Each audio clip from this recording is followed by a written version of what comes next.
Yo, Spirit been beat. Yo, Beka Records 2012. Yo, new shit, nigga.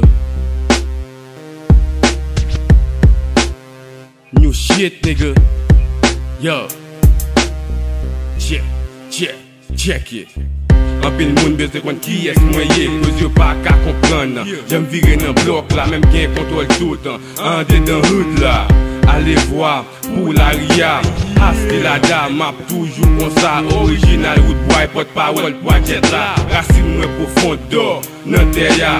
Si ou kwen nan man kwaze nan l'enfer ya. Se tan tou ask you, map drop subit sa. Chaque jour m'leve, map ekri wa. M'ske femme ki remem, paske m'son foke. Sa tombe menaj yo, ki vin tu bavem.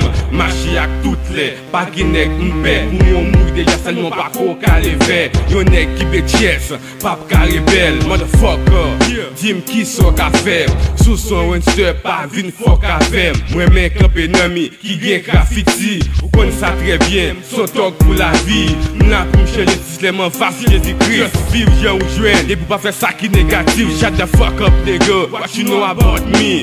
Mwen avek ou ap toujou ka edmi. Bagye lot shit nan may mwen, apre mani. M'abite revolte like Martin Luther King. Malgré m'son MC, patriotize MIC. 2004-2012 fè mutant théorie. Men m'pa kwe m'ap dead san ke m'pa fè pratik. Men ke m'pa fè yi, kan men fòm sot si yon si di. Yon manajet kav le pram, tangou heroïne. 50 ki 50, m'ga tenis nan vitrine. Sa fè di m'pa jom konen ki sa m'ka deveni.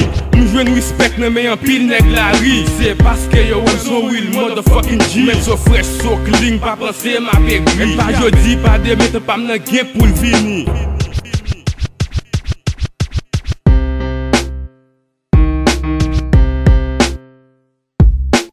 Ganja.